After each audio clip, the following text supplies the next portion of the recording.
প্রিয় লিসেনার, আসসালামু আলাইকুম। দেশ ও দেশের বাইরে থেকে আজকে এই আমাদের দ্বিতীয় এপিসোডের আয়োজন যারা শুনছেন এবং শুনবেন এবং পরবর্তীতে শুনবেন, তাদেরকে জানাই অসংখ্য ধন্যবাদ। প্রিয় লিসেনার, আজকে আমাদের এই চ্যানেলের দ্বিতীয় এপিসোড, মানে আমাদের এই নতুন চ্যানেলের দ্বিতীয় পর্ব। প্রিয় লিসেনার, প্রথম পর্বে আমার নিজের সাথে ঘটে যাওয়া একটি ঘটনা আপনাদের সাথে শেয়ার করেছি এবং আজকেও আমি আপনাদের সাথে একটি ঘটনা শেয়ার করতে চাচ্ছি, মানে আমার। প্রিয় লিসেনার, চলুন আর বেশি কথা বাড়াতে চাই না, আমার মর্মান্তিক দ্বিতীয় নম্বর ঘটনা আপনাদের সাথে শেয়ার করতে চাই। এই বেশ কিছুদিন আগে, 1 বছর কিংবা 2 বছর হয়ে যায়, 2 বছর হয়ে যায় এই কাহিনী। তো প্রিয় লিসেনার, যদি আপনারা আপনাদের ঘটনাস্থান কিংবা নিজের সাথে ঘটে যাওয়া কিংবা আপনার শোনা কোনো মর্মান্তিক ঘটনা, প্যারানর্মাল ঘটনা আপনারা যদি প্রচার করতে চান, তাহলে আমাদের ইমেল করুন।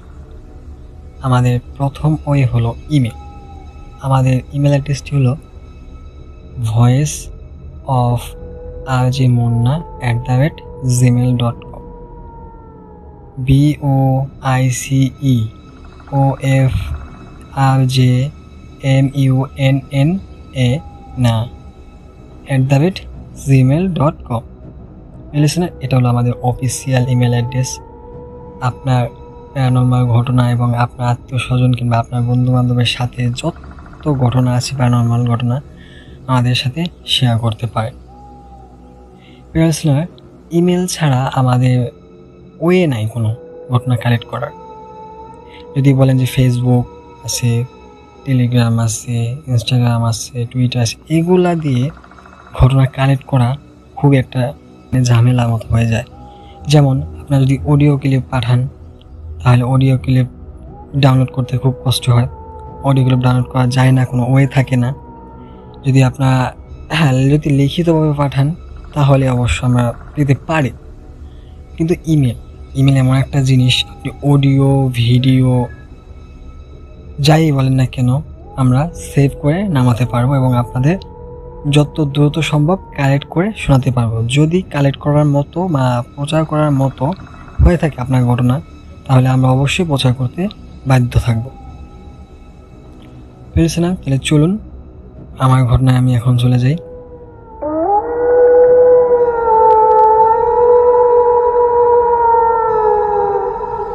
সালটা বেশ কিছুদিন আগের। সে সময় হয়তো সেপ্টেম্বর কিংবা অক্টোবরের কাছাকাছি, যেমন শীতকালে মাঝখানে যেমন পড়ে,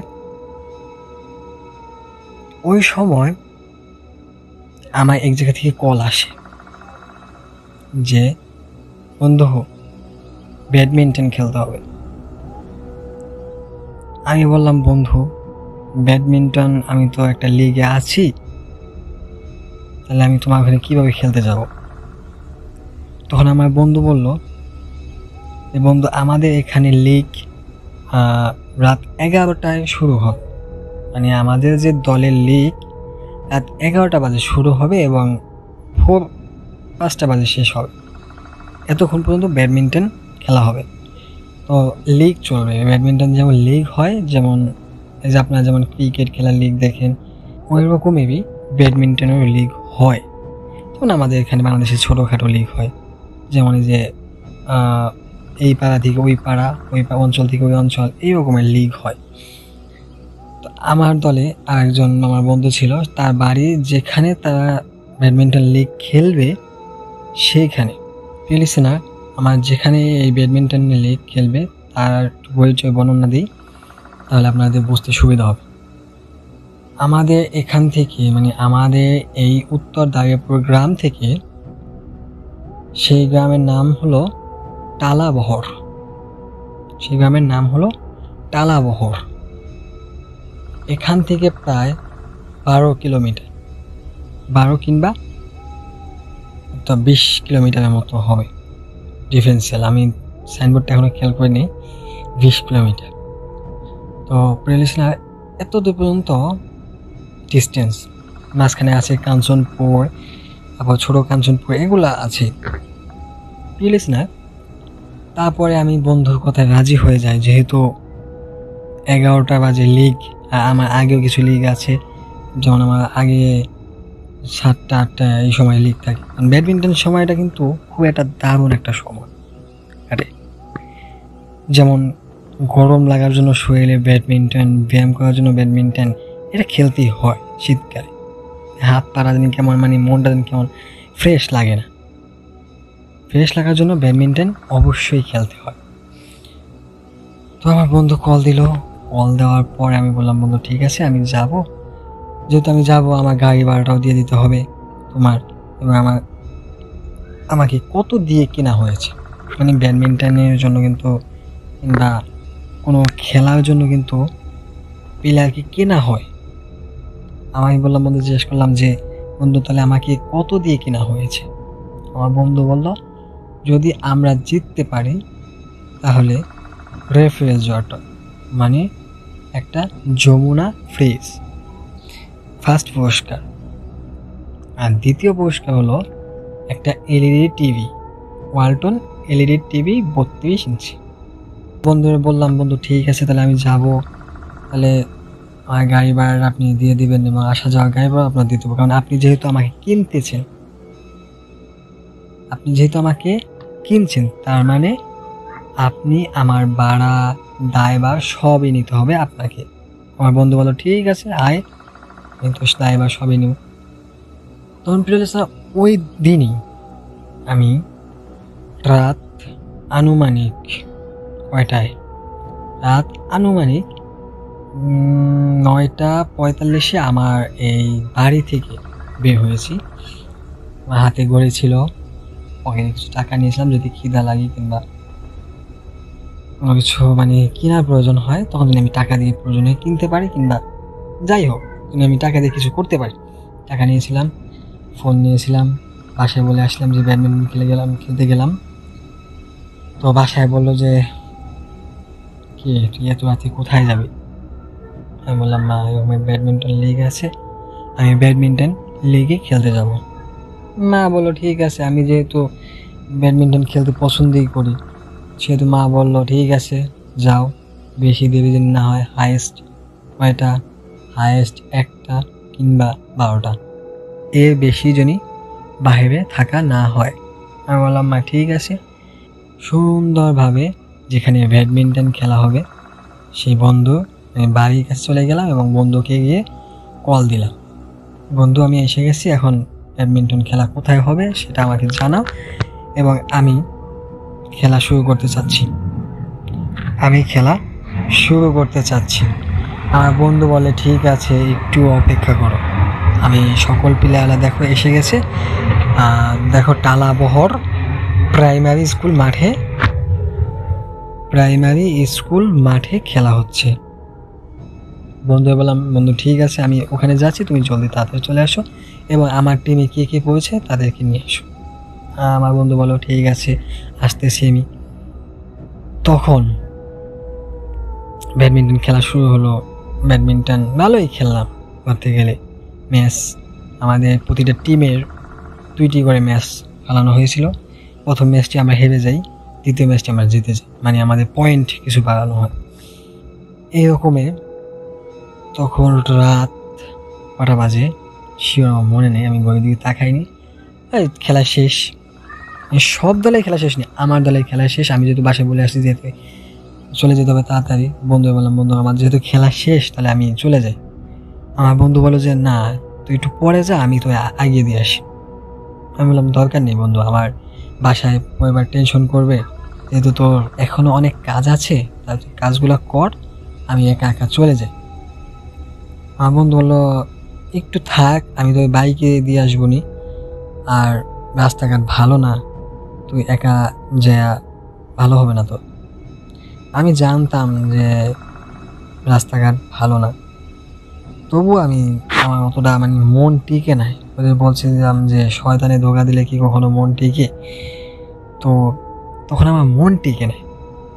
আমি বললাম যে না বন্ধু থাক, তুই তুই তোর মতো কাজ কর, আমার মতো আমি চলে যাই।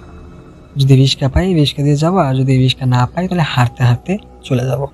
বন্ধু বললো ঠিক আছে, তুই যদি যেতে চাস তাহলে তুই যা। বললাম তাহলে বন্ধু বিদায় নিয়ে আজকের মতো, কালকে যদি আবার ব্যাডমিন্টন খেলা আমার টিমের যদি কোনো পড়ে তাহলে আমি আসবো। ভালো থাকিস, সুস্থ থাকিস এবং তাড়াতাড়ি বাড়ি ফিরে যাস, তোর মা কিন্তু টেনশন করবে। আমি বললাম ঠিক আছে বন্ধু, আমি এই যে গেলাম রাস্তায় আশেপাশে কোনোভাবে আমি থামবো না। বন্ধু ঠিক আছে তাহলে যা। আমি বললাম যে বিদায় বন্ধু। তো ওই রকমের আস্তে আস্তে চললাম এখন আমার বাড়ির পথে। প্রিয় লিসেনার, এই যে এখন আমার ঘটনার মেইন টুইস্ট শুরু।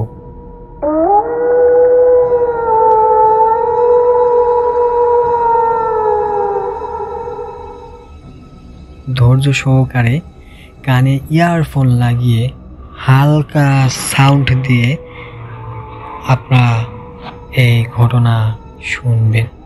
আমি আশা করি আমার এই দ্বিতীয় ঘটনা আপনাদের ভয় শিহরণ জাগাতে কাজ করবে। যদি রাত্রে কেউ শুনে থাকেন কিংবা 1টা-12টা এই সময়, তাহলে কেউ একা শুনবেন না। পাশে কেউ থাকলে অবশ্যই তার সাথে মিলে শুনুন, তাহলে ভয়টা একটু কম লাগে। তো প্রিয় লিসেনার, আমি হাঁটতে হাঁটতে ওই টালাবহর থেকে আসা শুরু করেছি। এই সময় এমন কিছু কিছু এলাকা পড়ে, তোমার হলো কাঁঠালতলি, কাঞ্চনপুর, আমাদের বটগড় বাজার এবং আমাদের দারিয়াপুর গ্রাম। তো আমাদের দারিয়াপুর গ্রামে আসতে আমরা তো আমি আগেই বলেছি যে 20 কিলোমিটার তা হাঁটা শুরু করেছি। ব্যাডমিন্টন জিনিস আমার হাতে, তো হাঁটতে হাঁটতে আসলাম অনেক দূর, প্রায় কাঁঠালতলি পর্যন্ত এসে গেছি। আসার পর কাঁঠালতলিতে বড় একটি ঢাল আছে। তো ওই সময়ে আমি হাঁটতে হাঁটতে ঢালু স্থানে এসে পড়েছি, উঁচু বা ঢালু স্থানে আসছি আমি। তো প্রিয় লিসেনার, এখানে আমি একটা কথা বলি আপনাকে, এই যে কাঁঠালতলির যে ঢালু স্থান বা উঁচু স্থান, এখানে একটা কোম্পানি আছিল। এই কোম্পানিটা আছিল, তো দীর্ঘদিন আগে এই কোম্পানিটা কিছু প্যারানর্মাল কাহিনীতে বা কিছু শ্রমিকের নিহতের কারণে এই কোম্পানিটা আজ বন্ধ হয়ে গেছে। এই 25 সাল পর্যন্ত এখনও কোম্পানিটি বন্ধ হয়ে আছে। প্রিয় লিসেনার, আমি যতটুকু জানি তো এইটুকু ঘটনা প্রচারের সম্ভাবনা না, কিন্তু আমি চাচ্ছি যে আমি এই কোম্পানির ঘটনাটা জানবো ভালো করে। আমাদের এই যে পাড়া প্রতিবেশী কিংবা কোম্পানিতে যারা আগে ছিলেন বা তাদের যে পুত্র কিংবা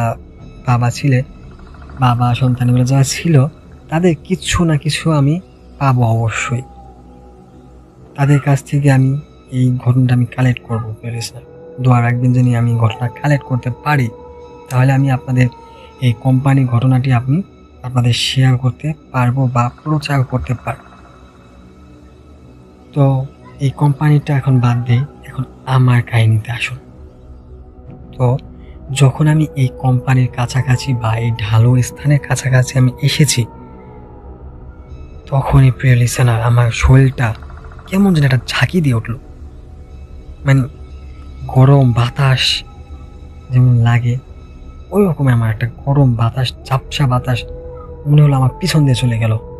আমার তো অবস্থা কেমন জানি একটা অস্থির লাগবার হয়েছে। আমি বুঝতে পারছি যে বিষয়টা কি হতে পারে, আমি অবশ্যই বুঝতে পারলাম প্রিয় লিসেনার। তখন আমি কি করলাম, জলদি 1 সেকেন্ড মুহূর্ত দেরি না করে, প্রিয় লিসেনার, আমি যে ঘটনাটা আমার যে বলতেছি, আমার নিজের এখন শরীর আমার কাটা দিয়ে উঠছে। আমি বুঝতে পারছি যে প্রিয় লিসেনার আমার সাথে কি করতে পারে এখন। কারণ রাত বাজে প্রায় 12টা, আর লিসেনার, আপনারা তো জানেনই যে এই রাত 8টা কিংবা 9টা মানে গ্রাম অঞ্চল কতটা রাত মনে হয়। আমরা যে সাইডে বর্তমানে আছি এটা একটু শহর সাইড, আর যে সাইডে ব্যাডমিন্টন খেলতেছেন সেটা গ্রাম। আপনারা তো জানেনই যে গ্রাম সাইড রাত 12টা মানে কতটা রাত, কতটা ভয়ঙ্কর হতে পারে। তো সেই সময় আমি ঘড়ির দিকে তাকাই, ঘড়ির দিকে তাকিয়ে দেখি 12টা 24 মিনিট। 12টা 24 মিনিট। আমি বুঝতে পারি যে কি হতে পারে আমার সাথে। হয়তো বললাম যে আমি শরীর বন্ধ দিয়ে ফেলেছি, গরম বাতাসটা আমার লাগছে। এর মধ্যে প্রিয় লিসেনার, শিয়ালের ডাক। তখন তো আমার শরীরের ভিতরে আরো ভয় ঢুকিয়ে দিল। আমি একা। এখন যেহেতু আমি প্যারানর্মাল দিক থেকে বেঁচে ফিরেছি, এখন তো আমার টেনশন যে প্যারানর্মাল দিক থেকে আমি বাঁচলাম, এখন কি আমি প্রাণীর মুখে পড়বো? আমার তখন আরো ভয় ঢুকে গেল মনের ভিতরে যে আমি ভৌতিক জিনিস থেকে, জিনের কাছ থেকে বেঁচে গেলাম। জিনের কাছ থেকে বেঁচে গেছে, এখন তো বাঁচিনি, কিন্তু আমি এখন তো দেখিনি, একটু পরে দেখবো। কিন্তু আমি ওখানে হাঁটতে হাঁটতে ভাবতেছি এটা আবার কোন মুসিবত। এতগুলো শিয়ালের ডাক, প্রিয় লিসেনার, যা মারাত্মক লেভেলে আপনাকে ভয় পাইয়ে দেবে। আপনি ভয় যদি পেতেও না চান, অবশ্যই আপনাকে পাইয়ে দেবে। এক একটা হুঙ্কার শিয়ালের মনে হচ্ছে হাজারো কষ্ট শিয়ালের মনের ভিতরে এমনভাবে ডাকছে, জানো, হাজারো কষ্ট এই শিয়ালের বুকের ভিতরে ধুপজে ধুপজে আছে শিয়ালের ভিতরে। তো প্রিয় লিসেনার, আমি আস্তে আস্তে সামনের দিকে এগোচ্ছি এবং সেই কোম্পানির কাছে আসতে দেখি মারাত্মক লেভেলে আমি ভয় পেয়ে যাই। প্রিয় লিসেনার, সেই কোম্পানির কাছে একটি হিজল গাছ আছে। সেই হিজল গাছের মাথায় আমি দেখতে পাই লম্বা লোমহর্ষ একটি অবয়ব, যাকে বলি আমরা জিন বা পরি। প্রিয় লিসেনার, আমার শরীরের লোম এখন আমার এই ঘটনা বলতে গিয়ে খাইয়ে গেছে। তার মানে বুঝুন প্রিয় লিসেনার যে আমার ঘটনাটি কেমন হচ্ছে।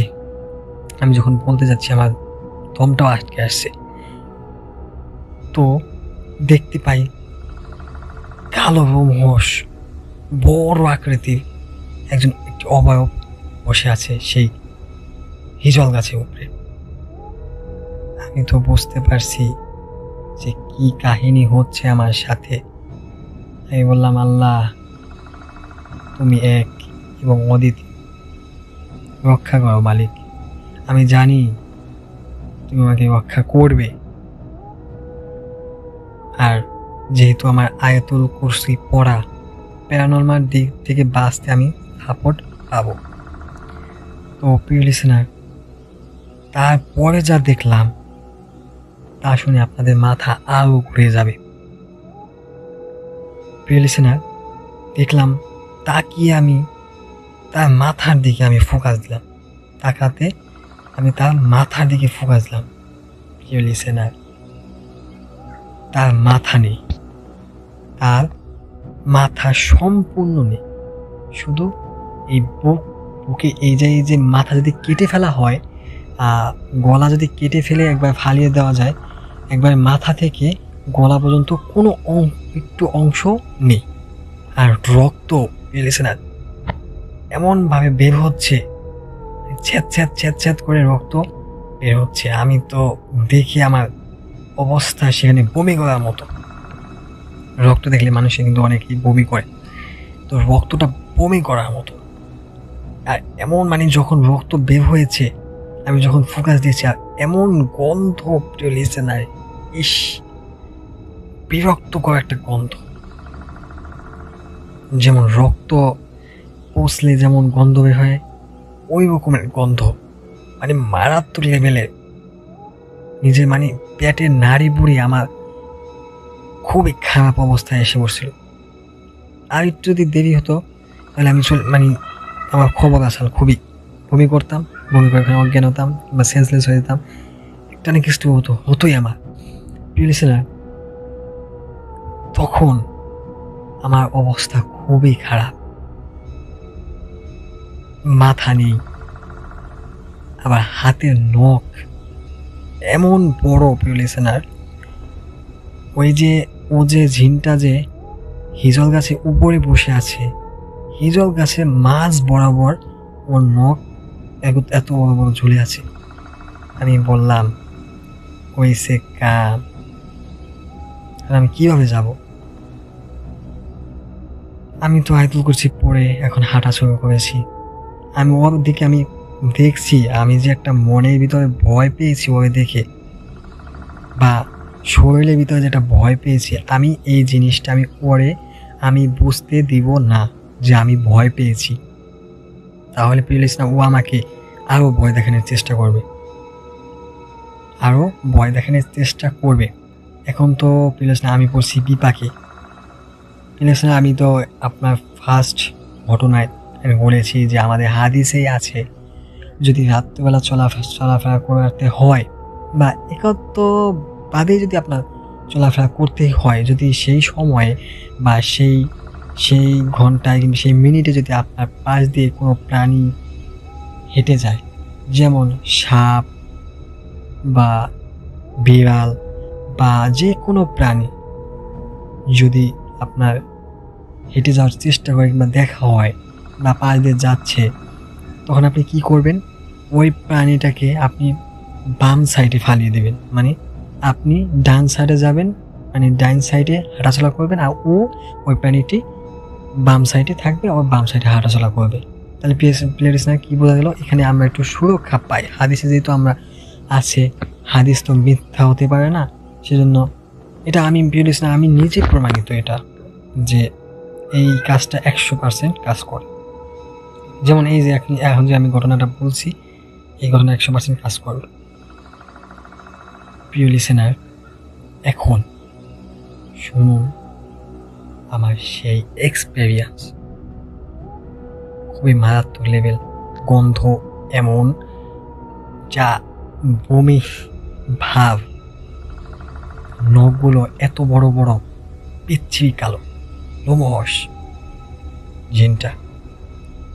এখন আমি চলছি যাচ্ছি সেই ফ্যাক্টরি গেটের কাছাকাছি আসতে আমার কানে এমন সাউন্ড বেজে আসলো, মনে হচ্ছে প্রায় 100 বছর 150 বছর ধরে কোনো প্রাণী বা কোনো মানুষকে যদি আঁকড়ে রাখা হয়, তখন যদি আপনাকে যদি কোনো একদিন কিংবা 5 দিন কিংবা 10 দিন যদি একটা রুমের ভিতরে কিংবা একটা অঞ্চলের ভিতরে যদি আটকে রাখা হয়, তখন আপনার মনের ভিতরে কতটা কষ্ট থাকতে পারে প্লিজ, আর কতটা আঘাত করলে আপনি চিৎকার করবেন, আর কতটা ভয় পেলে আপনি হা হা করে কাঁদবেন বা চিল্লাবেন। তো প্লিজ না, এমন আওয়াজ মনে হচ্ছে কাউকে বেধড়ক মারছে, কাউকে ধরে আছড়াচ্ছে, কাউকে ধরে মনে হচ্ছে গলা টিপে নির্যাতন করা হচ্ছে, এমন আওয়াজ শব্দ আমার কানে ভেসে আসছে। তখন তো আমার শরীর, আমি নিজেকে আর মানে কন্ট্রোল করতে পারছি না প্রিয় লিসেনার, মানে আমার শরীরে এমন একটা অবস্থা, আমি নিজে কন্ট্রোল করতে পারছিলাম না। তবু আমি চেষ্টা চালিয়ে যাচ্ছি যে আমি ওর এই যে জিনটা কোনো প্রভাবই আমার উপরে কাজ করতে দিব না, কোনো প্রভাব আমার উপরে কাজ করতে দিব না। তো আমার সহ্য হচ্ছে না। তখন প্রিলিস না, আমি যত দ্রুত সম্ভব ওই স্থান ত্যাগ করার চিন্তা ভাবনা করি। তো যাওয়ার পরে ওই কোম্পানির গেটটা যখন আমি পাড়ি দিয়েছি, তখনই প্রিলিস না, ওই যে গাছের উপরে যে বসেছিল যে জিনটা, ওই জিনটা বলে ওঠে, কি রে, ভয় পাস নাই তুই? ভয় পেলে তোর খবর ছিল রে, ভয় পেলে তোর খবর ছিল। তুই যদি ভয় পেতি তাহলে তোর জীবনে আজকে সেই দিন হতো। তোর এত বড় সাহস, তুই আমার রাস্তায় এসে আমাকে বাধা দিস। তোর খবর ছিল যদি ভয় পেতি তুই আজকের মতো বেঁচে গেলি, তুই আজকের মতো বেঁচে গেলি, তুই আজকের মতো বেঁচে গেলি, তুই আজকের মতো বেঁচে গেলি। আমার তো প্লিজ না ভয়েসটা শুনে মনে হয় কলিজাটা আমার ছিঁড়ে বের হয়ে আসবে, এমন পরিস্থিতি। প্লিজ না, আমি কিন্তু অনেক প্রাণময় ঘটনার সাথে আছিলাম, কিন্তু এই রকমের আওয়াজ বা ভয়ানক একটা কণ্ঠ আমি কখনো শুনিনি। যেমন নারী কণ্ঠ আর পুরুষ কণ্ঠ আর বাচ্চা কণ্ঠ আর প্রায় 7-8টা কণ্ঠ একত্র মিলিত করে যদি কণ্ঠ বানানো হয় তাহলে এরকম একটা কণ্ঠ দিবে। তো আমার তো কলজা ছিঁড়ে আসার মতো অবস্থা। তখন আমি কি করলাম, যত দ্রুত সময় পা চালাচ্ছি মানে আমার কথা হলো, ও যাই করুক পেছন দিকে আমি তাকাবো না, ওকে আমি নিজে ভয়ে যে আমি পেয়েছি সেটাও আমি দেখাবো না, শরীরে যে একটা ভয় আছে ওটাও আমি দেখাবো না। সুন্দর করে হাঁটতে শুরু করেছি। হাঁটতে হাঁটতে হাঁটতে হাঁটতে কাঁঠালতলি উঁচু স্থানটা পাড়ি দেওয়ার পরে ওই কোম্পানিটা পাড়ি দিলাম। তারপরে আমার কিছু বন্ধুদের বাড়ি পড়ে, তো ওইখানে আমি বন্ধুদের বাড়িতে যত দ্রুত সম্ভব আমি যাওয়ার চেষ্টা করছি। আমি যত দ্রুত সম্ভব আমি যাওয়ার চেষ্টা করছি যাতে আমি একটু পর্যন্ত রক্ষা পাই। আমার তো রক্ষা তো আছেই, যেহেতু আল্লাহ কালাম দিয়ে আমি নিজের শরীরকে বন্ধক করে রেখেছি, এবং তবুও যদি একটু সাপোর্ট যদি পাই সেজন্য আমি আমার বন্ধুর বাড়িতে যাওয়ার পরিকল্পনা করি। যেতে যেতে আমার বন্ধুর বাড়ির কাছাকাছি, তখন বন্ধুদের ডাক দিলাম, এই নীরব ওঠ নীরব ওঠ, জলদি ওঠ বন্ধু, জলদি ওঠ, আমি শেষ বন্ধু, তা জলদি ওঠ। তখন হই পই করে মানে তার পরিবারে যতগুলো লোক ছিল তারা সবই উঠছে, তার মা বাবা বোন সবাই উঠছে। কি হয়েছে, কে ডাকে এত রাত্রে? তাহলে বিলেসা এতক্ষণ আমি জার্নি করলাম, কতটা ভয়ের ভিতরে আমি ছিলাম। তো বন্ধু বান্ধবের সবাই উঠলো, ফ্যামিলি সবাই উঠলো, এবং আমি পেরেছি না ওদেরকে দেখার পর আমি, সবাই তো বললো কি রে মুন্না তুই এনে কি এত রাত্রেবেলা, সবাই বললো। আমি বললাম বন্ধু আমাদের ধর, আমি শেষ। এই বলে পেরেছি না আমার মাথাটা এমনভাবে একটা চক্কর দিল, মানে ধারণার বাইরে আমি সুন্দর করে অজ্ঞান হয়ে গেলাম। তারপরে পেরেছি না আমার আর কিচ্ছু মনে নেই। সকালবেলা ঘুম থেকে উঠি, বন্ধুদের বাসায় খাওয়া দাওয়া করি, এবং আমার বাসায় জানানো হয়। আমার বাসায় তাৎক্ষণিক আমার বাসায় যখন জানানো হয় প্রায় 2টার দিকে আমার বাসায় কল দেওয়া হয়। আমার বাসায় জানানো হয় যে আমি এরকম প্যারানর্মাল জিনিস দেখে ভয় পেয়ে আমি তাদের বাড়িতে আছি। তো আমার ফ্যামিলির তাৎক্ষণিক কলটা কেটে, আর বাবা মা তো মনে করেন দুশ্চিন্তা, তারা চলে আসে। দেখি আমার মা বাবা, আমার বন্ধু বান্ধবের পরিবার, বন্ধু সবাই একই জায়গায় বসে আছে, এবং সবাই জিজ্ঞেস করলে গতকাল রাতে কি হয়েছে। আমি বললাম যে এইরকম ব্যাডমিন্টন খেলতে আসছিলাম, এরকম ঘটনা, সব A to Z ঘটনা আমি খুলে বলেছি। তারপরে পিলেসেনার সকল ঘটনা খুলে বলার পর আমার পরিবার এবং আমাকে সবাই একটু বকাঝকা করে যে এত রাত্রে এই জিনিসটা খেলার সময়। তখন কিন্তু পেলেসেনার বলা কিন্তু বাকি ছিল যে আপনাদের এখানে প্রশ্ন থাকতে পারে যে তখন ছিল শীতকাল, তখন আপনি দেখলেন কিভাবে? পেলেসেনার আমি একটা কথা বলি আপনাদেরকে, যখন আপনাকে শয়তানে ধোঁকা দিবে তখন মনে হবে সেটা শীতকাল না, সেটা গরমকাল। ঠিক আছে, আমি যখন এই রাস্তা দিয়ে হাসলাম তখন তো প্রচণ্ড আমার শীত লেগেছিল, আর যখন ওই পরিস্থিতি পড়লাম তখন শরীর গরম হয়ে গেছে, এবং মনে হচ্ছিল না কুয়াশা আছে। আমার একটুও মনে হয়নি পিওলেসেনার যেটা শীতকাল অবশ্য কুয়াশা থাকে, আমার একটুও মনে হয়নি যে শীতকাল কুয়াশা থাকবে একটুও কুয়াশা ছিল না, মনে হচ্ছিল ওটা গ্রীষ্মকাল, গরমের সময় মাথা চুল বেয়ে, নাক বেয়ে, গলা বেয়ে সব জায়গার থেকে আমার ঘাম, এমন পরিস্থিতি। তাহলে বুঝুন কোনো কুয়াশাই ছিল না। আর যখন বাড়িতে আসছি, আমার বন্ধুর বাড়িতে আসছি, তখন মানে শীতে ঝাপটিয়ে ধরলো, কুয়াশা চারিদিকে ছন্নছাড়া হয়ে পড়লো, এরকম একটা সিচুয়েশন। কি হয়েছে না, আমি এই ঘটনা আরও আছে সামনে, বেশিটা প্রভাব পড়েনি আমার উপরে। তো এই ঘটনা আমি এই পর্যন্তই এখন শেষ দিতে চাই, কারণ প্লিজ আমার ভয়েসটা আজকে খুব কভার করতে আমার খুব কষ্ট হচ্ছে। আমি সাধারণভাবে আমি একটু অসুস্থ, তাই আমি চাচ্ছি মানে এইটুকু পর্যন্ত আপনাদের আশা করব যে আমার এই ঘটনাটি আপনাকে ভয়সীভাবে জাগিয়েছে, এবং আপনি যখন একা শুনবেন তখন আপনাকে ভয় পাইয়ে দেওয়ার জন্য পুরোপুরি প্রস্তুত এই ঘটনাটি আমার। তো প্রিয় লিসেনার, আমি এই পর্যন্তই আজ শেষ দিতে চাচ্ছি। আমার শরীরটা আজ ভালো নেই, কেমন জানি লাগছে, হতাশ হতাশ।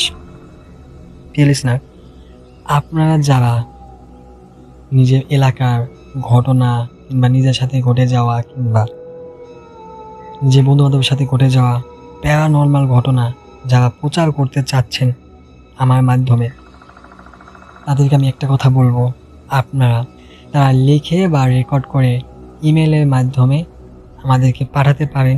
ইমেলে পাঠালে কি হবে, আমরা যত তাড়াতাড়ি আপনারা ঘটনা পাঠাবেন তত তাড়াতাড়ি আমরা ঘটনা কালেক্ট করে, যদি সেটা প্রচারযোগ্য হয় তাহলে আমরা ঘটনা শেয়ার করতে বা প্রচার করতে পুরোপুরি একান্ত বাধ্য। আর যদি প্রিয় লিসেনার, আমি এই ঘটনার শুরুর মানে আমাদের চ্যানেলের শুরুতে আমি বলতে চাই, যদি আমাদের কোনো ঘটনা ক্রয় করতে হয়, যদি প্রিয় লিসেনার, যেমন আপনি ধরেন আমাকে একটা উৎসাহ দিলেন যে আমি আপনাকে ঘটনা দিব, আপনাকে এই টাকা দিতে হবে আমার ঘটনা শোনার জন্য কিংবা নেওয়ার জন্য, তাহলে প্রিয় লিসেনার, আমি আশা করব আপনার মতো দর্শক লিসেনার আমার প্রয়োজন নেই। কারণ প্রিয় লিসেনার, আমরা এখানে এন্টারটেইনমেন্ট বা আনন্দের জন্য এসেছি। কিছু ভৌতিক আনন্দ ঘটনা, কিছু অমীমাংস ঘটনা শেয়ার করার জন্য আমরা কিন্তু এখানে এসেছি। তাই আমাদের যদি ঘটনা ক্রয় করতে হয়, তাহলে একসময় প্রিয় লিসেনার মনে করবেন যে voice of RJ Munna BD এই ইউটিউব চ্যানেলটি বা এই প্ল্যাটফর্মটি একান্তভাবেই বন্ধ হয়ে যাবে।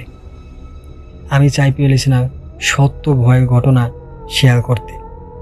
যেমন আজকের এই যে আমাদের এই দ্বিতীয় পর্বের যে ঘটনাটি নিজের সাথে ঘটে যাওয়া বাস্তব 100% বাস্তব ঘটনা আমি কিন্তু শেয়ার করেছি। আমরা চাই না প্রিয় লিসেনার কখনো কোথাও থেকে কেউ আমাদের মিথ্যা ঘটনা পাঠাক কিংবা মিথ্যা ঘটনা আমরা প্রচার করি, এটা আমরা কখনোই চাই না। কারণ প্রিয় লিসেনার, দিন শেষে আল্লাহ তাআলার কাছে আমাদের একদিন জবাব দিতে হবে। তখন প্রিয় লিসেনার, আমি আল্লাহ তাআলার কাছে কি জবাব দিব? তখন আপনাদের দায় দেব, কারণ আপনারা মিথ্যা ঘটনা পাঠিয়েছেন সেজন্য। কিংবা যদি সত্যি ঘটনা হয়, কারণ যাচাই বাছাই করার তো আমাদের অতটা সময় থাকে না, কিংবা যাচাই বাছাই করবো কিভাবে? যদি আপনি একটা মিথ্যা ঘটনা সাজান, তখন তার যাচাই বাছাই করার সময় থাকে না। তো আমি চাইব যে আপনারা সত্যি ভয়ের ঘটনা আমাদেরকে পাঠাবেন এবং আমার ভয়েস দিয়ে আপনারা আনন্দ নেবেন, ভৌতিক আনন্দ নেবেন। আশা করব ইনশাল্লাহ সামনে আরও ভয়ের ঘটনা নিয়ে হাজির হব। এতক্ষণ পাশে থাকবেন, সুস্থ থাকবেন। আর প্রিয় লিসেনার, আর একটি কথা, আমি প্রথমে যে যে কোম্পানির কথা বলেছিলাম আপনাদের, ওই ঘটনাটি আমি কালেক্ট করার চেষ্টা করব অবশ্যই, ইনশাআল্লাহ আমি কালেক্ট করে আপনাদের সাথে একত্রে বসে ঘটনাটি উপভোগ করার চেষ্টা করব। প্রিয় লিসেনার, আমাদের এই গাজীপুরে অনেক রকমের প্যারানর্মাল ঘটনা মানুষ আছেন যার সাথে ঘটেছে।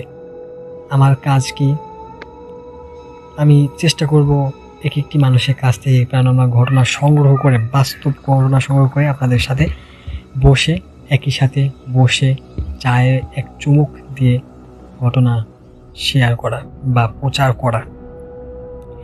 পেলেছে না? আমার যে একাই যে একটি কাজ তা নয়, আপনাদেরও কাজ। আপনারা ঘটনা কালেক্ট করুন, আপনারা ঘটনা আমাকে শেয়ার করুন, তাহলে আমার কষ্ট একটু কম হবে, আমরা ঘটনা একটু বেশি পাবো, বেশি পাবো। প্লিজ না, আজকের ঘটনা যদি আপনাদের ভালো লেগে থাকে তাহলে লাইক, কমেন্ট, শেয়ার করতে ভুলবেন না।